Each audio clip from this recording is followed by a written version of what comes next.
Hello, Internet.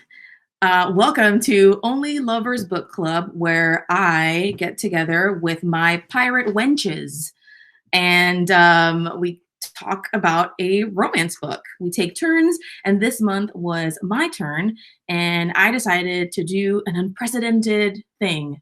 I chose a book I'd already read before, an old favorite, because I wanted you guys to read it and to see also if it stood the test of time. Which it did, and it didn't.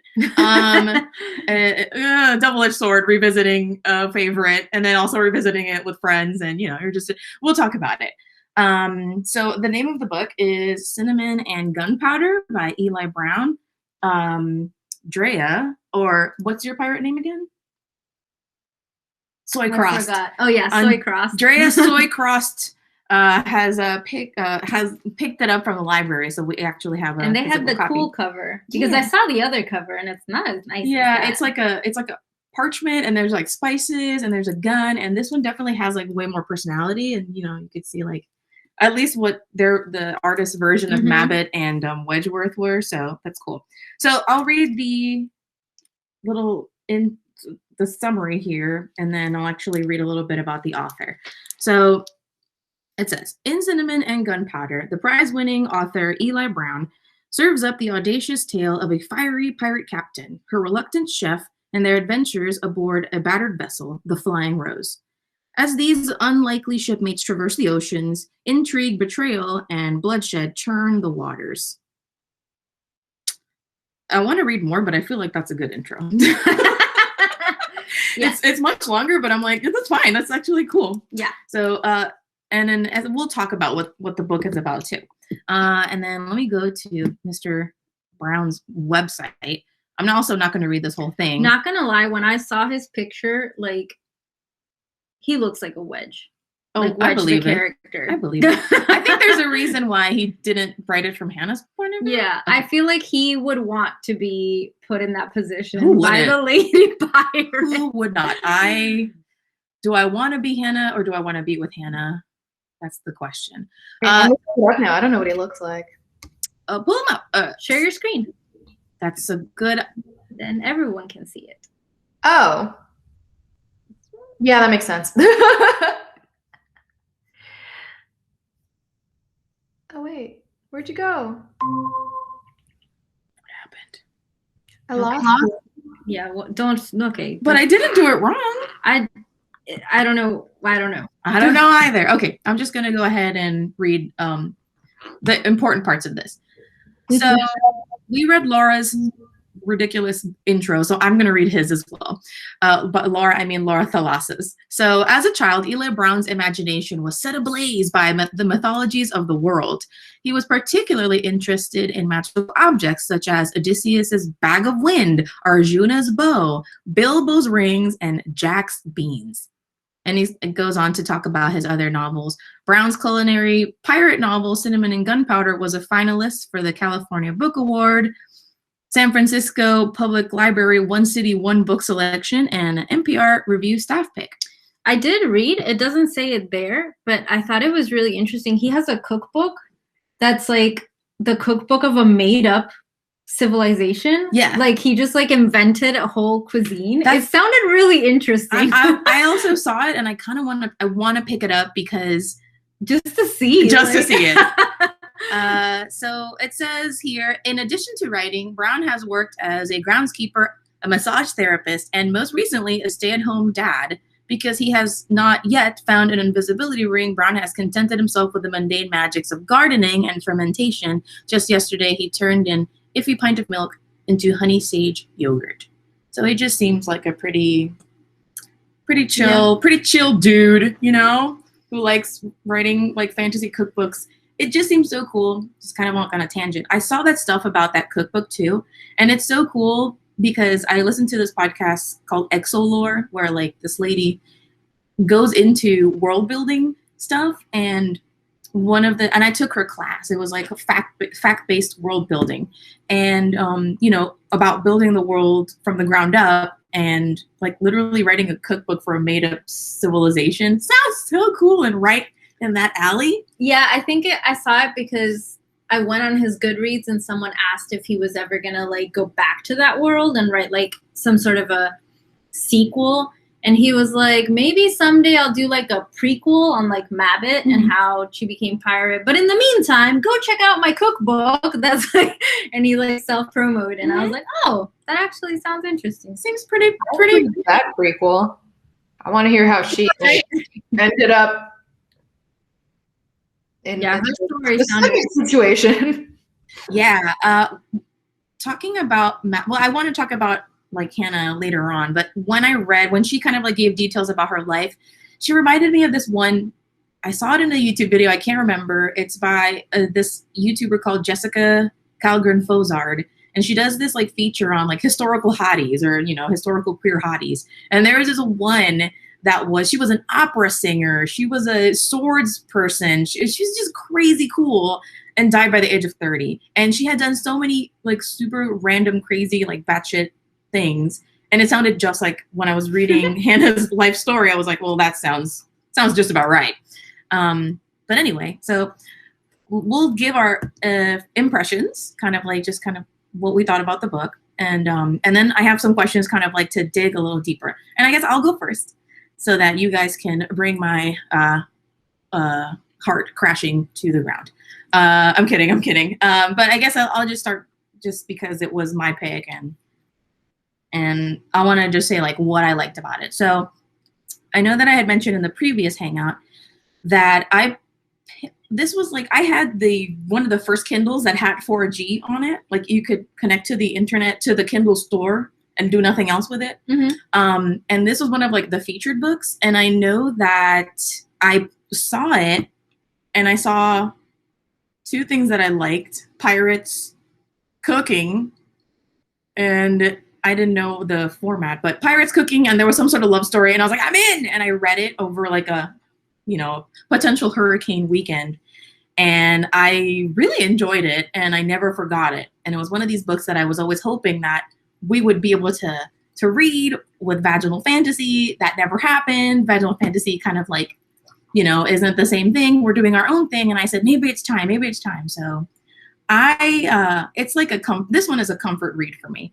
I know exactly where the story is going, but my heart is still like, when I get there. I know that's not the case because it is like kind of like reading a diary and it's so slow at points, but I really enjoyed the structure of it. I didn't enjoy Wedge. I don't like him as a main character, but I like the attention to detail kind of like given. And I really just like thinking about falling in love with a pirate. And so all of those things combined make this kind of like a cool, nostalgic, imperfect read. I left my rating as it was because like after doing some reflection, and I don't want to say like things are different now or some things are accepted now before they weren't. I think that I'm a different person now. And so I notice things that are like, okay, that's not cool to read. You know, like you stop in your tracks, you're like, oh, that's not a kind word to use. But ultimately it didn't like stop my enjoyment of it. And I just kind of read it for what it was. So what did you guys think? But I can go next since I finished it next. And I will start working on your celebratory sangria. Internet, give a cheer for Andrea for making this delicious sangria. Tashai is afar and is having her witch doctor brew, but thank you so much. Not fancy. I had Prosecco and then was like, pirates don't drink Prosecco. I don't think pirates have sangria either, but you know, fuck it. It feels easier to fake that than to like fake it. Like after they stopped at that island and got all the fresh fruits. Yeah. But to me, this was one of those books where the premise of it sounded fantastic, and it didn't quite live up to like what I wanted it to be. I thought the idea was really cool. So I gave it 3 stars. This is really delicious. I really did enjoy it. But the reason I gave it 3 stars was, like I love the idea of it, but I didn't. There were just like certain things that I didn't like. And this book isn't that old. So I'm like, you really should have known better in terms of the author. and how he talked about like other cultures or even people who just didn't agree with like the main character's religion.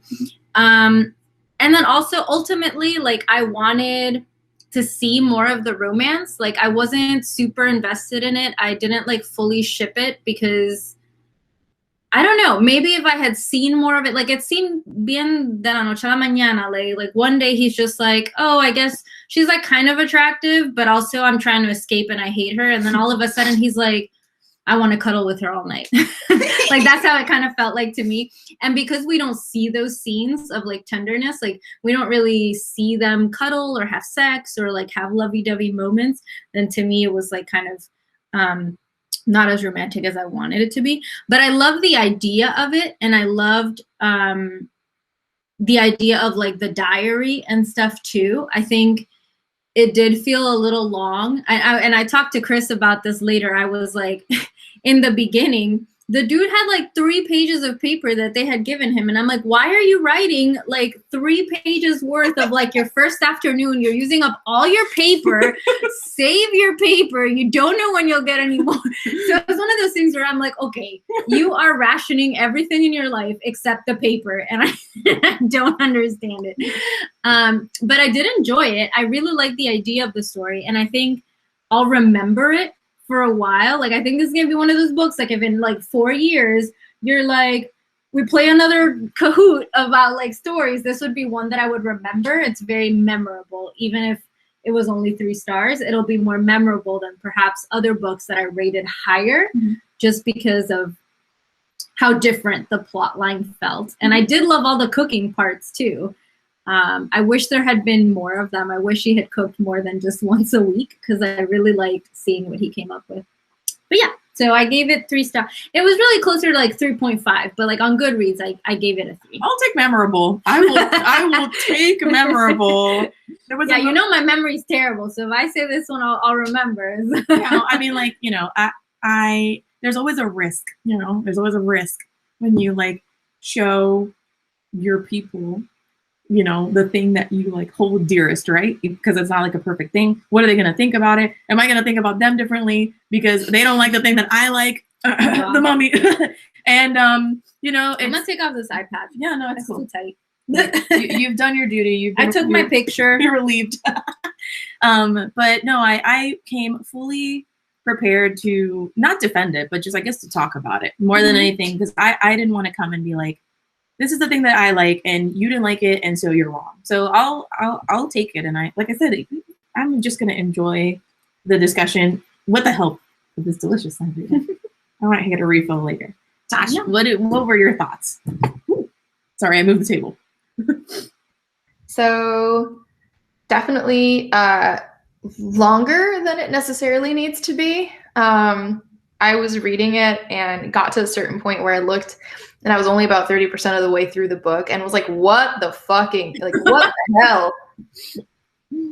Oh my God, like how long is this? And I had to go and check the chapters and start kind of did the mental math of like chapter length versus chapter total. It was like, holy crap, like this, I had to stop reading anything else that I was reading in order to be able to finish this in time for book club. So I lost a different book that I had on hold, but it's fine. Okay, it's coming. I'm gonna send you my copy. I got it's my apology for wordiness for sure. Oh, is that the book that's on the table that says "For to Chef"? Yes.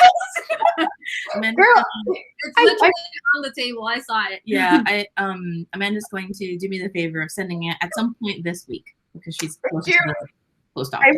I put another hold on it, and it's like 3 months. I was like, fuck. You'll go get it. You go get it. Thank you, much obliged. But so I was reading it, and same as you guys, I didn't like the protagonist really because he was just so weak-willed, and it took him so long to just give in to the piracy, and I didn't understand why it was taking him so long to be like, hey, you know, yeah, they're pirates, but they're trying to bring down this like giant like structure that is bringing opium and like forcing people to be more like the girls in the Horseman books, and just, you know, just like get in there, just get in there from the start.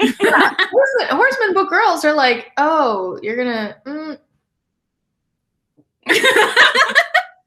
or like fucking this guy, he's like, oh, there's so much morality. I don't know. I'm like, me like okay. The pig scenario alone, I would have been like, wow, my boss is a piece of shit. Like, these people are terrible. I don't know that I want this career anymore. And then kidnapped by pirates, killed my boss. Oh, whoops. I think I'm good, honestly, to work for you. That's fine. My initial reaction. So there are 3 parts to my experience of this book. It was, wow, this is really fucking long. And then it was, oh wow, I really like these cooking scenes. Like, this part's fun. Like, the last fourth of the book is just action-packed, way more interesting. Like, the dialogue is cool. At that point, I know who the characters are, so I care a lot more about like what's happening to them. You get a lot more like little details into the backstories that make it more worthwhile. And then the end of the book, that was like, oh my God, what just happened? And me crying. Like, I just burst into tears halfway through my workday. I was chatting Christina like, what the fuck? Like, why didn't you tell me? And I said, well, I didn't want to spoil the book for you. I mean, I was torn the fuck up at work, and I knew what was going to happen. Oh, I guess if you haven't read the book, spoiler territory. We're getting into spoiler territory. I did not shed a single tear. I was like, que se mueran todos. I mean, it just hits different. Yeah. The only one I was close to shedding a tear for was the pet rabbit. Oh. But no. That made me sad. I was like, so I think it just caught me so off guard because it reads like it's and I don't even know if it's not a young adult novel. Like, I think because of the theme of it and the cover illustration, I think I anticipated that this was going to be a younger book. And it wasn't, and there was a lot of like violence and stuff throughout, but I don't think I've ever read I've read books that have that kind of ending, but not in this tone. Mm-hmm. Like, the tone of it is this like pirate adventure.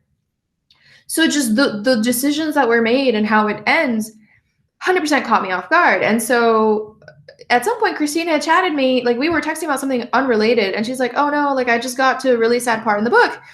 And I was like, what? Like, I figured you were reacting because of nostalgia. Mm-hmm. I was like, oh, Christina, like, you'll be fine. And then I fucking get to the end of the book and was like very much caught off guard and was like already having kind of a weak, like, moody day. My emotions have been very surface level lately. And so I was just like, no, I got chewed out for not giving a warning. I'm like, I didn't know you had to get a warning.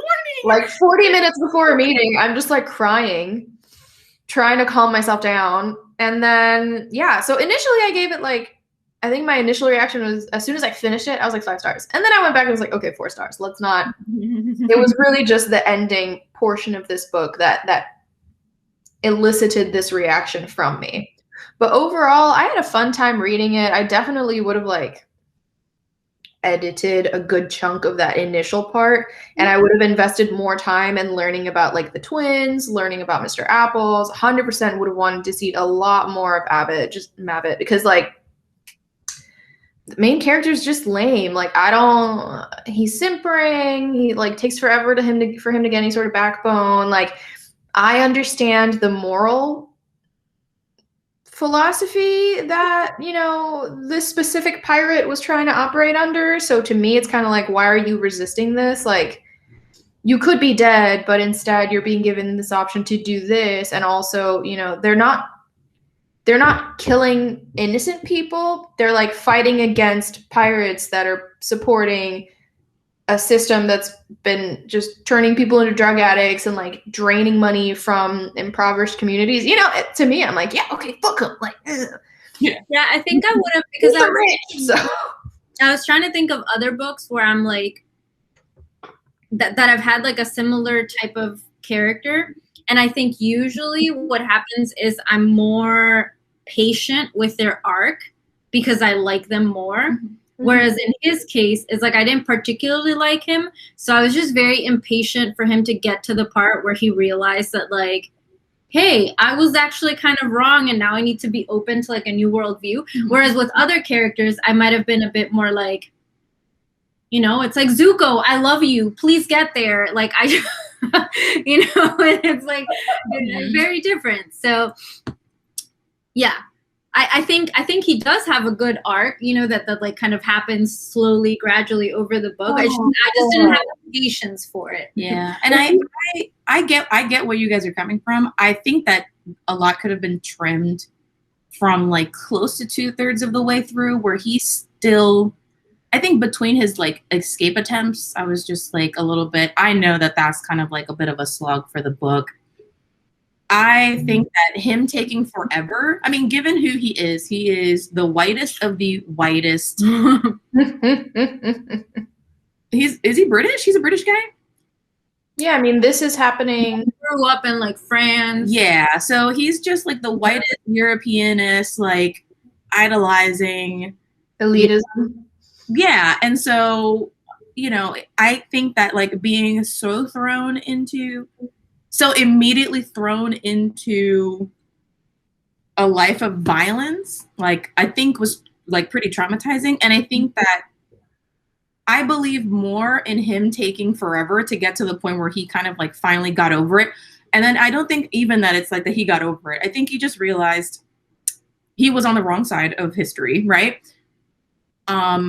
He was still traumatized by the way that like he grew up and then how his employer was killed, and a lot of things took forever to click in place. So I think that it would have been less believable if the change had happened like that. I mean, it would have happened like that for me. I don't think it should have happened faster. I think it's just, I just didn't like him. Yeah. So it doesn't matter what speed it would have happened. I would have been like, oh, I think basic. Yeah. Yeah. I wish that we had been in that like. I do wish that we had been in that like sweet spot of him finally, you know, like not being like fully given into piracy, because he still questions Mabbit in a lot of ways, but he's like totally into her. And, you know, there's just like his journal entries become just so much sweeter. And I wish that there had been a little bit more of that, a bit more of the romance. But again, him being like the staunch Catholic or white man, I also am not surprised. But that's my favorite part of the book, when he kind of like goes through the things that he learns with Mabbit, where he's like,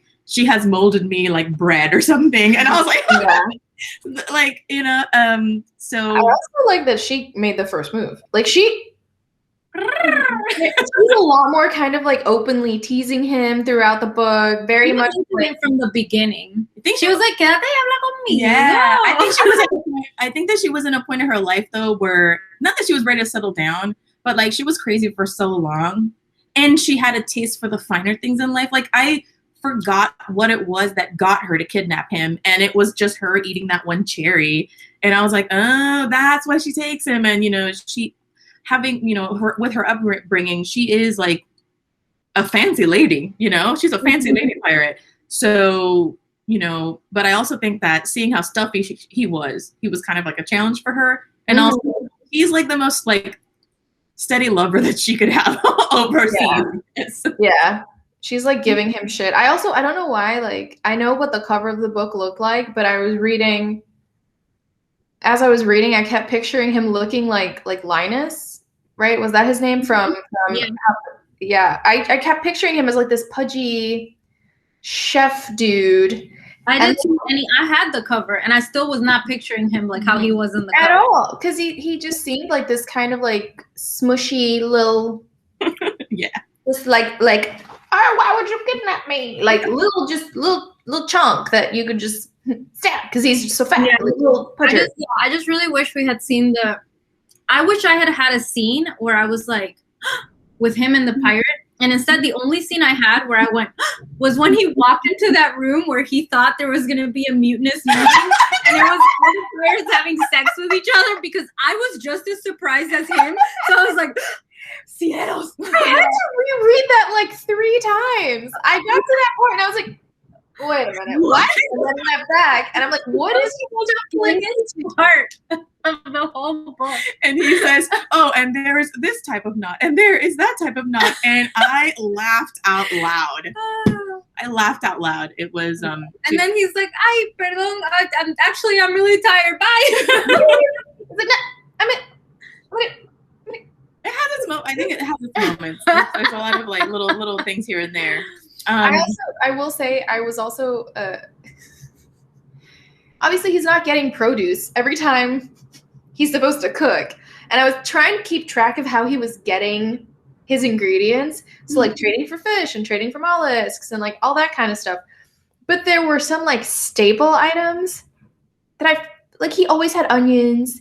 He always had like, you know, certain things where like I can't keep an onion good in my refrigerator past a certain amount of time. So I know his little like, I loved his little yeast bag thing that he carried around. It was like, I don't know that I believed it, but I liked the idea of it, and I wanted to believe in it. I think I had mentioned to you. I looked on Goodreads. If you looked on Goodreads, there's a little Q&A for the author, and in it he talked a little bit about, you know, did you have to? Someone asked Eli Brown, did you have to study a lot about food chemistry in order to write about the delicious and creative meals Wedgwood devises in Cinnamon and Gunpowder?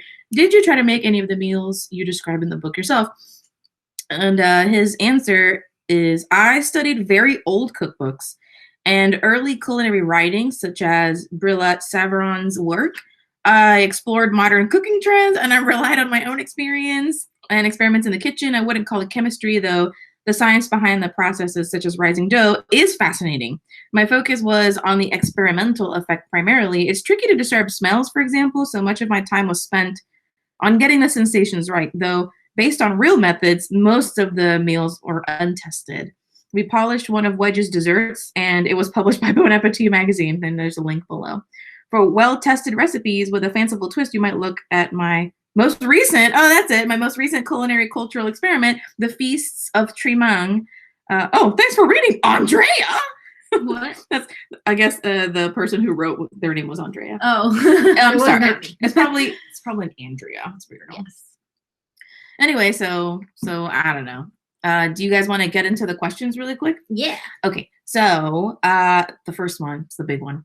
So I read this years ago, but not like that many years ago. And the slurs that are mentioned in this book, like, I don't know, didn't really jump out at me.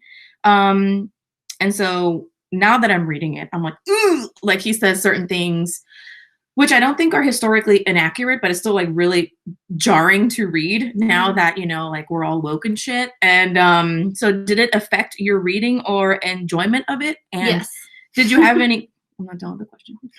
And then did you have any thoughts on like piracy and slavery and imperialism? Because I guess I'll go ahead and say my piece where it's like, I did not enjoy the parts where he's, talking about anybody who isn't white. I was grateful to the author that it wasn't like a recurring theme. Like I did a find and I was like, how many times is the word Oriental said?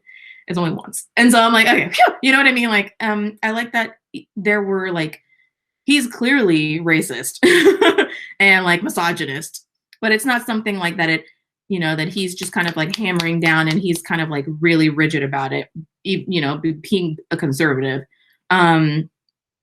So while it wasn't like cool to read, I was like, okay, since it wasn't like, I read this book recently. It's from this, oh man, what the heck is it called? The Dragon Republic and the first one, the Poppy Wars. And in that book, they say that, oh, you're from a poor province and your skin is so dark, and you're from a poor province and your skin is so dark. And there's so much racism and colorism in that book. And it's for historical accuracy, I feel. And it pisses me off when that happens because I feel like, okay, but in your fantasy world, we don't have to have this. Like there's definitely does not have to be colorism in your fantasy world. And so it bugs me when it happens in fantasy ones. I don't think that this is a fantasy book. I like the mention of it because it's accurate, but I also liked that it was like dropped almost immediately. Like it doesn't continue recurring. And homophobia as well because of the other pirates that are on there. I want to like love pirates so much, but I remember watching a video about like how pirates were implicit in the slave trade. And so that's like puts a damper on my romantic feelings on piracy. And so all of that, it's kind of like I'm reading things and I kind of want everything to be like rose-colored glasses. This is fine. It's just pirates having adventures. But like, no, there were murderers and slavers. And, you know, the author goes out of his way to make us realize that like Mabbit isn't one of those pirates, but, you know, she's still a pirate. You know, so yeah, that's my piece on it. I have no defense. I'm just saying that that's what made me kind of like, okay, I'm gonna not die on this hill.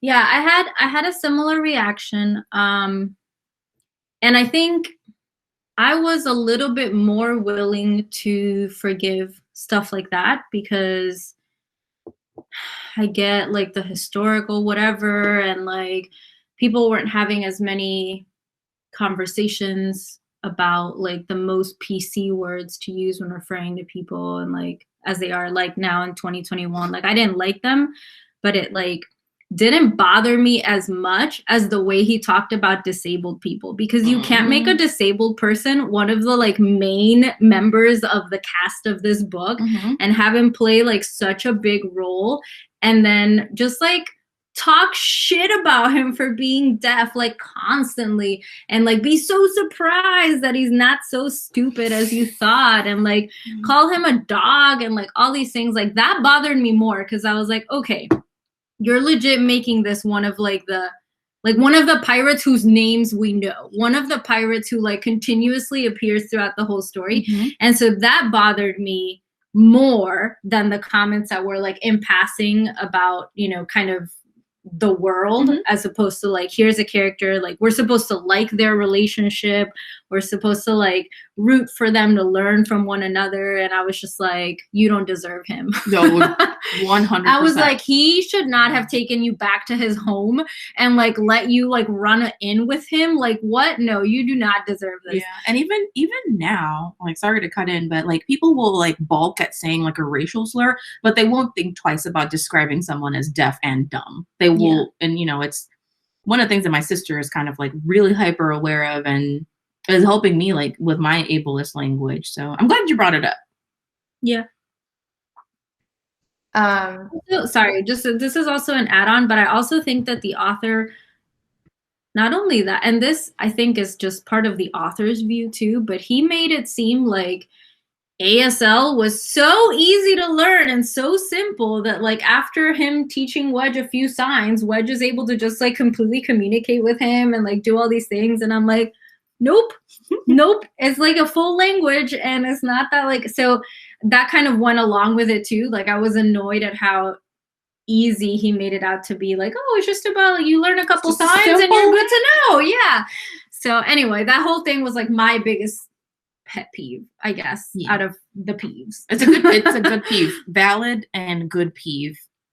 Bad witch. Ow. Hit me in the face.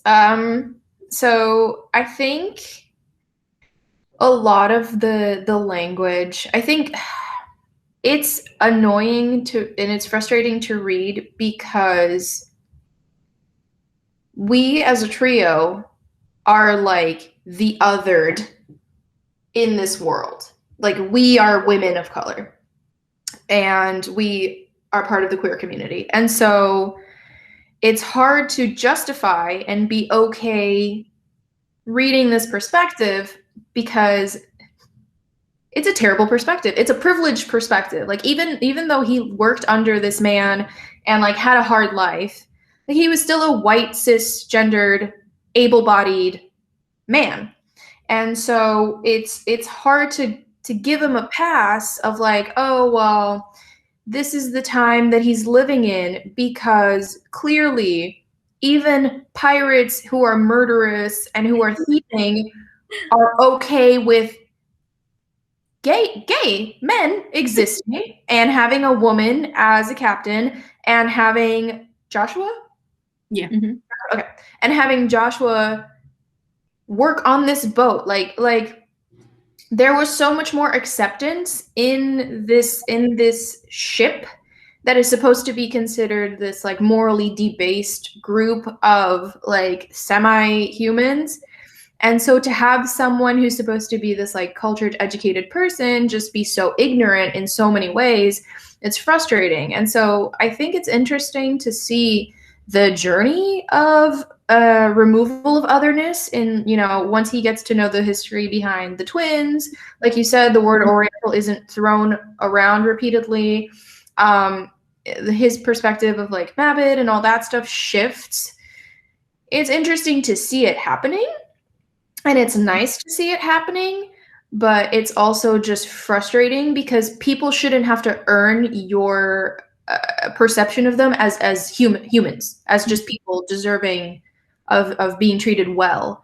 The fact that he was so easily dismissive of the talents that Joshua had, and the how he helped him, how he supported him. Mm-hmm.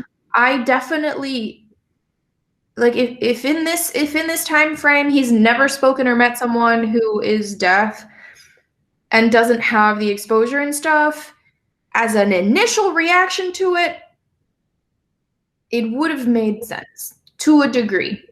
But after interacting with him and working with him and developing a relationship with him, the fact that he still continued to refer to him in this derogatory sense where that language stopped happening with other people, that was frustrating.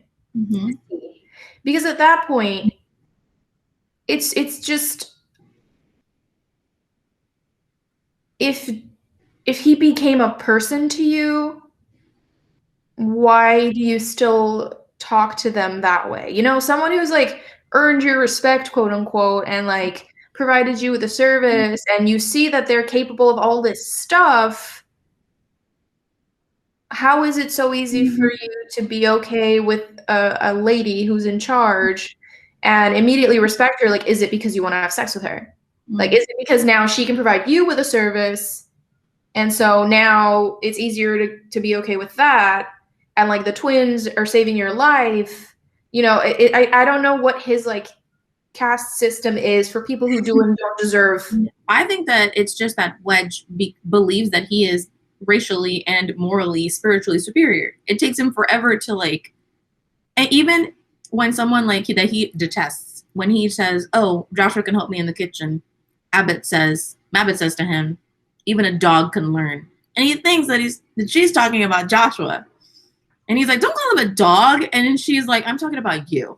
Exactly. And so I think that everyone is just kind of waiting for him, even like us, the readers, but like in the book, everyone is just waiting for him to just come off of this pedestal and be brought down to like. And he honestly, he doesn't like, I mean, he grows more accepting, but like he still thinks all these people are going to hell because they're not Catholic. Yeah. Like even to the very end, you know what I mean? He's like, man, they like saved my life. It's a shame they're going to hell, you know? Like he still says stuff like that. Yeah, so. and even his own kind of acceptance is like, if God meant to spare me, I think he would have done it by now. I don't know. Maybe this is something that God like really. Excuse me. Oops, some is getting to me. I don't know if this is like something that like God meant for me to survive or like whatever. Fucking God has abandoned me, so what the fuck do I care if two guys are boning? Like, you know, he's just like, yeah, I've clearly been abandoned by God, so why do I care? Yeah. But anyway, yeah, it's tough to be in Wedge's point of view because there's so much like richness around him that he doesn't appreciate. He doesn't see, and he has so much time. He always has so much time there, and part of me gets it, but I get what you're saying, Tosh, that it's like I can see that these people are great, but like I don't want to read it. Yeah, exactly. I think if you boil it down, if you get to like the root of it is like, I have never had the experience of living in that perspective of like, I can get anything that I want. I have everything that I want. I am superior to everybody. Like, this is a perspective that none of us have ever had, and we're never gonna have, at least in our lifetimes, until the asteroid comes and takes all of us out, or we all become just like beautiful, queer, brown, like wonderful, loving, everyone's good because the iceberg melted and a bunch of, you know, it's gonna be something big's gonna happen to get to the point where everyone is ever on an equal playing field, both in their lived experiences and in their perspectives.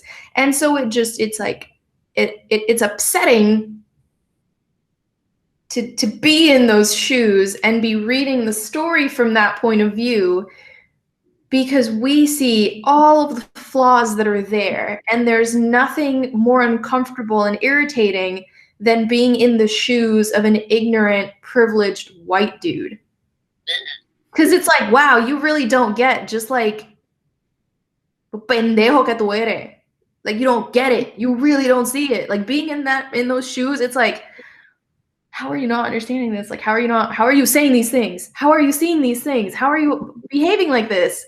And back in high school, I used to do homework for my classmates for money. And one of those assignments was to read this book by Avi, I think it was. It was one of these like small, like bendy scholastic books. It was The Misadventures of Charlotte Doyle. Oh man, I remember that title. I feel like I read that book.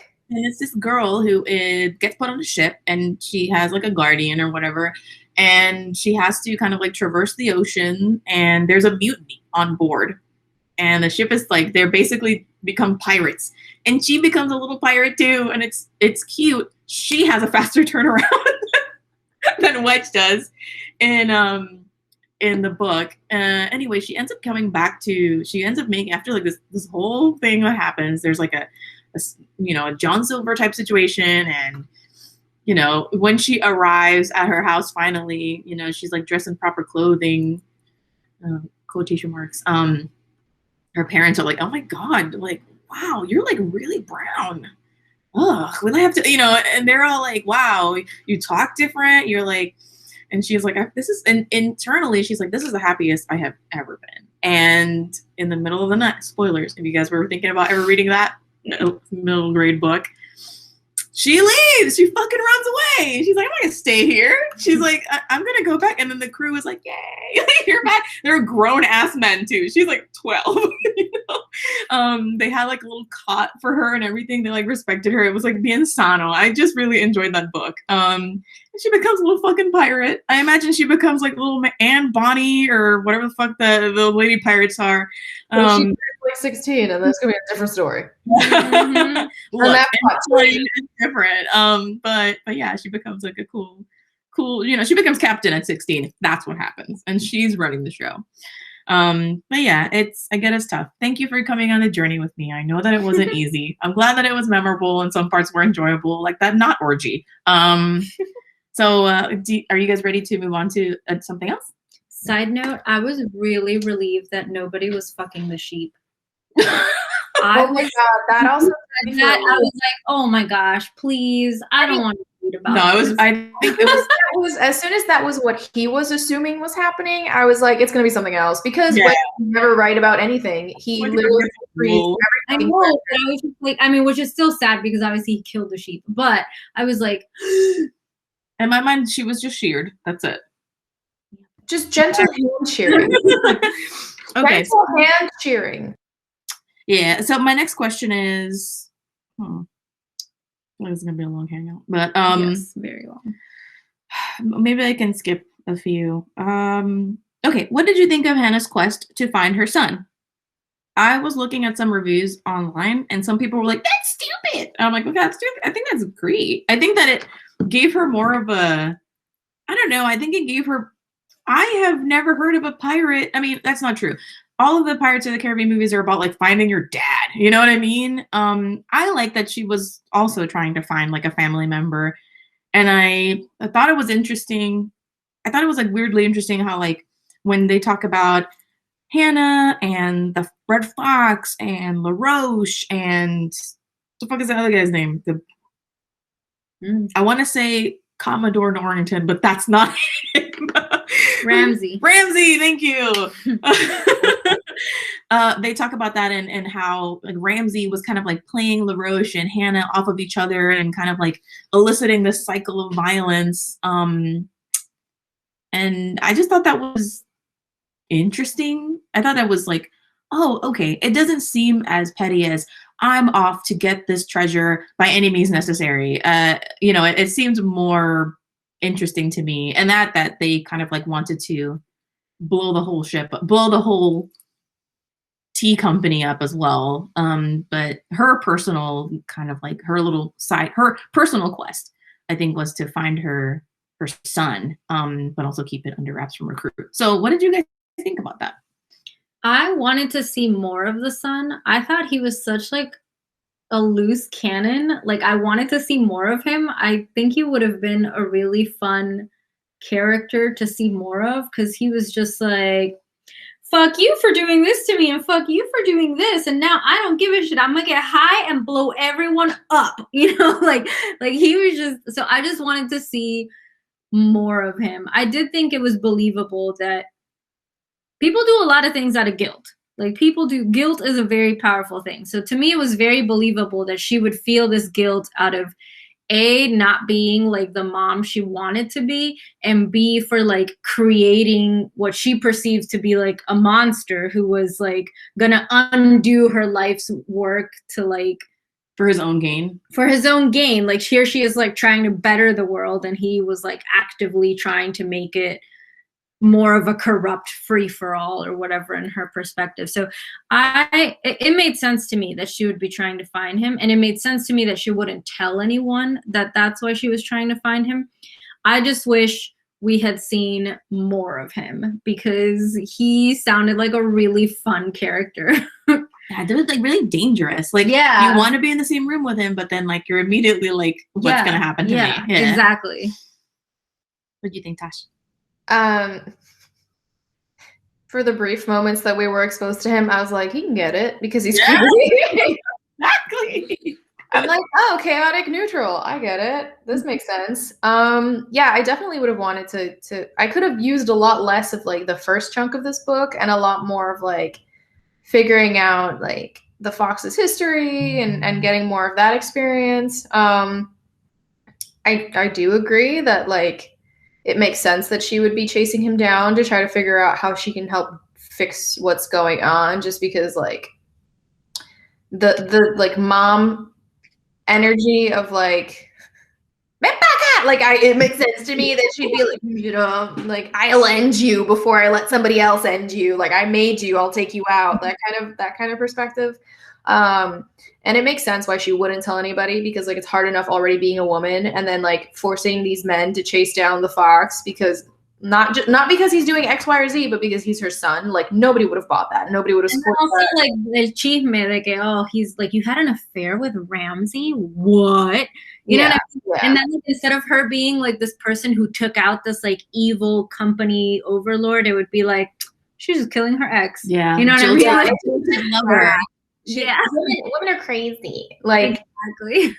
So it makes sense to me. I wish that there had been more focus on that as like the main motivator, because I feel like LaRoche got more attention. I feel like Ramsey got more attention. Like of all the things that are pushing her to do things, it's her son. Like it's trying to save her son.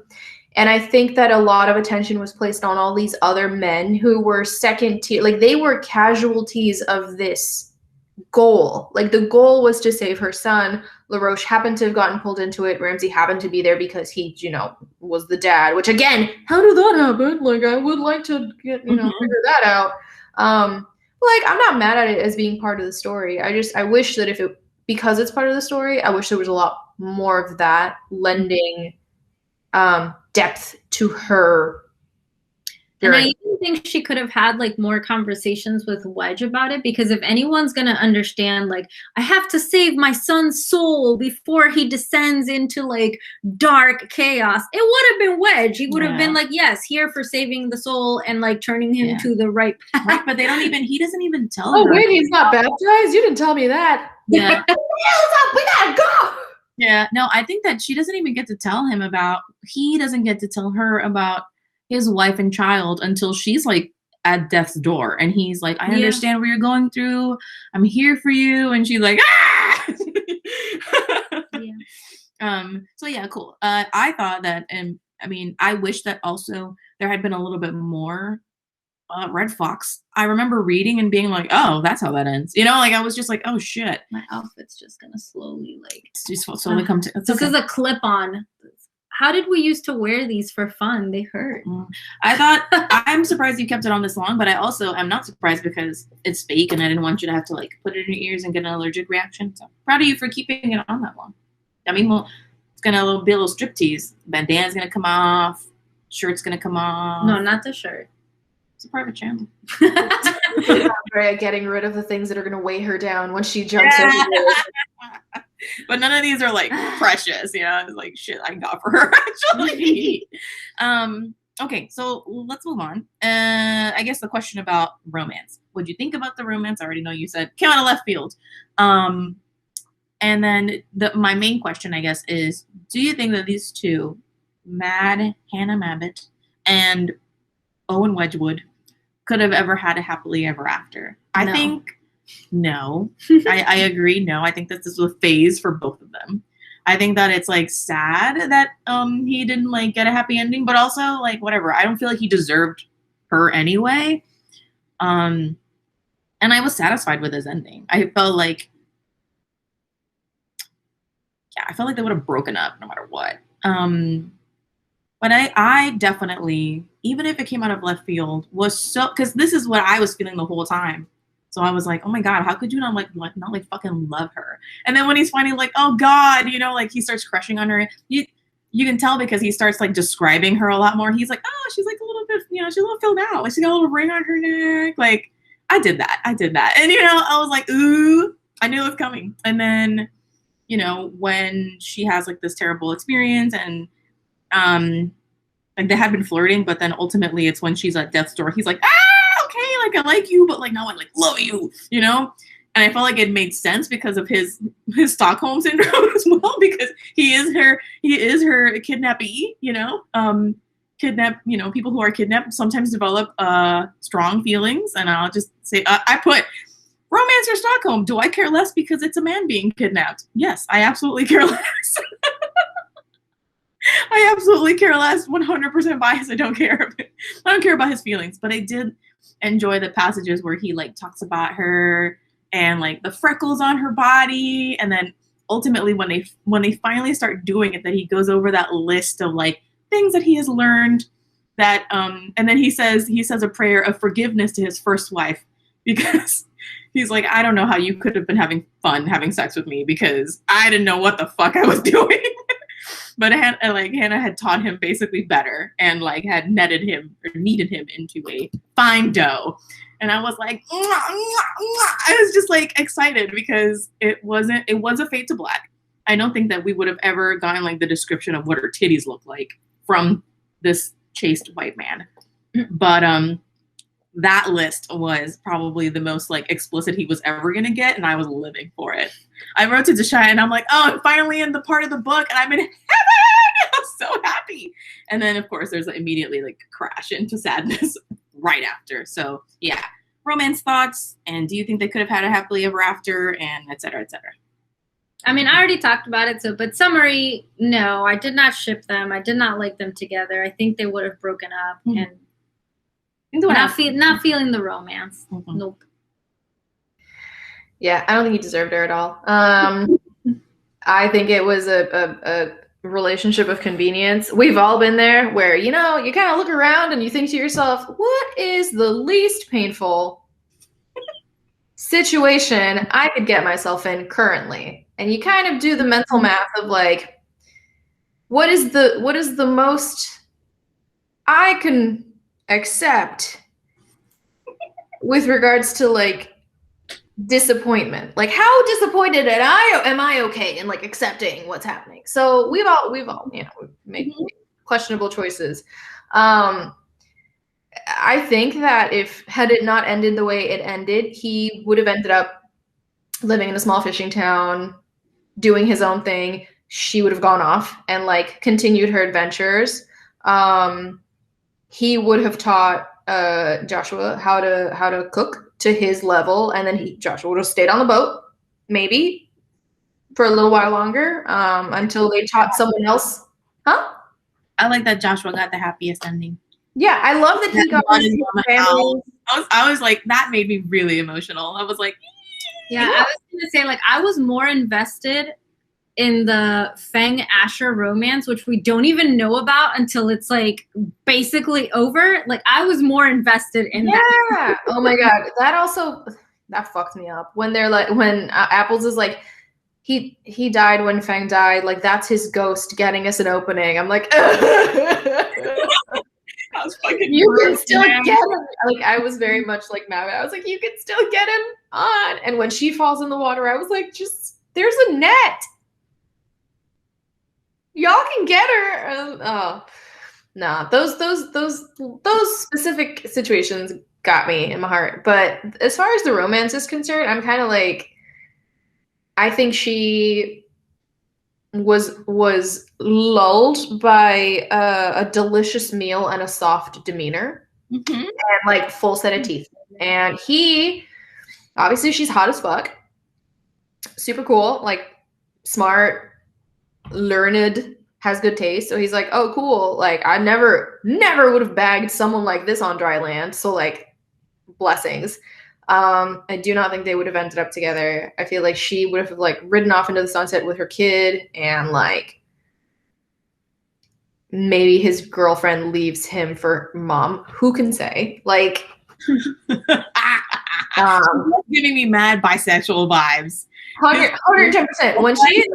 When she and the girlfriend are talking, I was like, yeah, a lot too. I was like, she's like, so you put the poison into his head. It's okay, baby girl. And I'm like, what's happening here? He's like, you look so like him. I'm like, yeah, you look just like you look just like him. Actually, it's the other way around. ooh. Light glistens off of her cleavage. Like, I couldn't say that. But yeah, I mean, I was fine with the romance. I was more honestly, I was more gutted by just her not being there for the resolution of the story. Yeah. Which would have been nice. Yeah. I 1000% was shipping it. I knew that like it was gonna happen. So when it was happening, I was like, Eee! Went out like a fucking champ though. Went out like a champ. Yeah. She like Harry Pottered his ass, where she's like, I'm dead. Gotcha.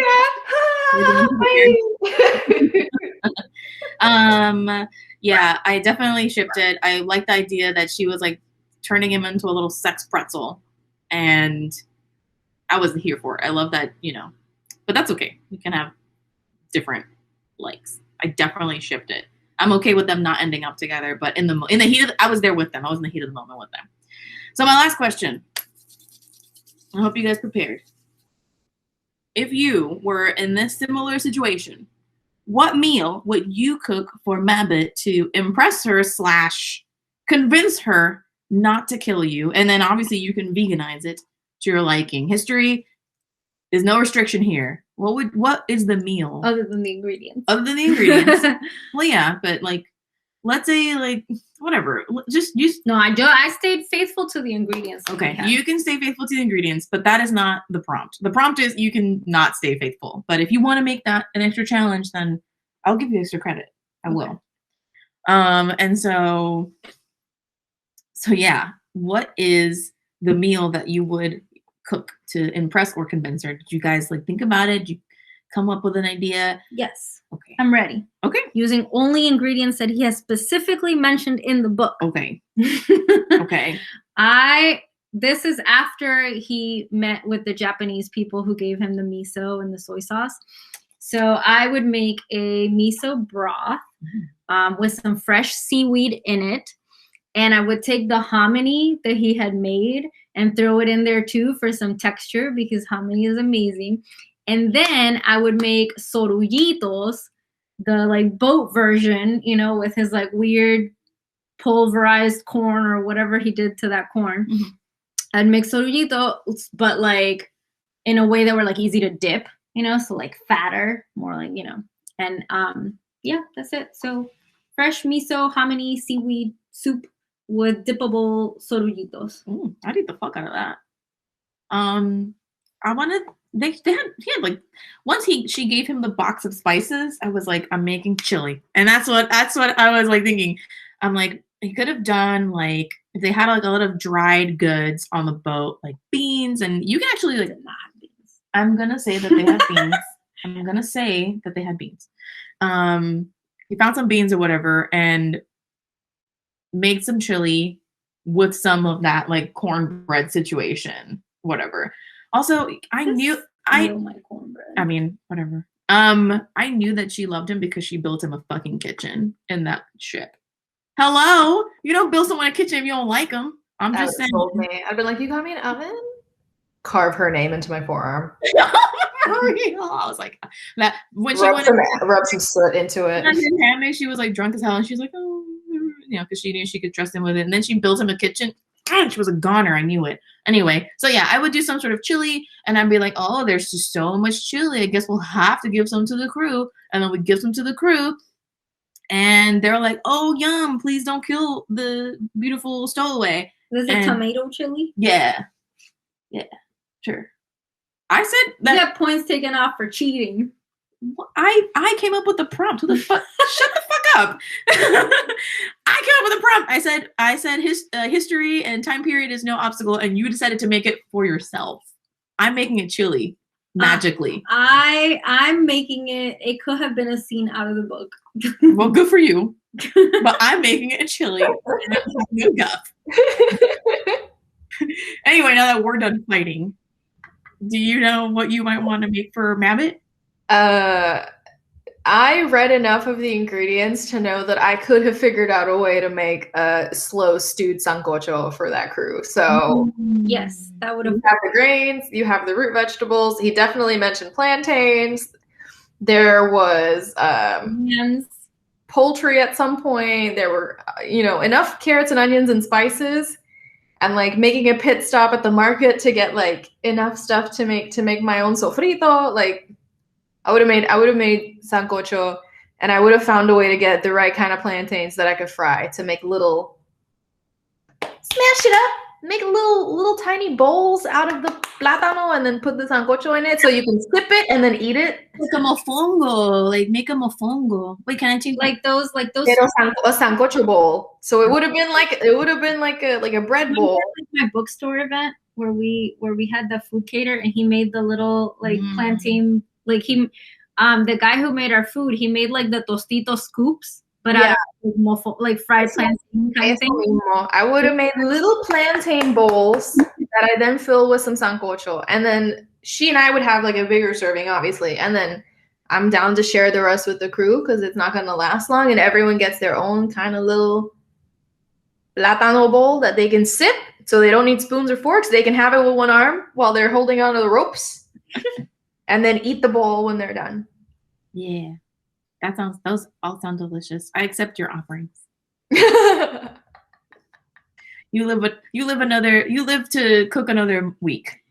Nah, I would have gotten tossed overboard if I was like, I'm not cooking you meat. She would have been like, okay, bye. I'm gonna find another cook. Yeah, but he would he didn't care. No, but I'm just saying I would have gotten tossed overboard. I would have definitely tossed you overboard. Yep. You're like, okay, I've had enough of this. It's okay. I'm aware I would die in all of these situations. It's like I'm taking the rabbit with me and I'm swimming off the shore. Okay, I get to shore. Yeah. Well, okay. So that's the end of my questions. Thanks for coming on this nautical journey. Thanks for coming on this nautical journey with me.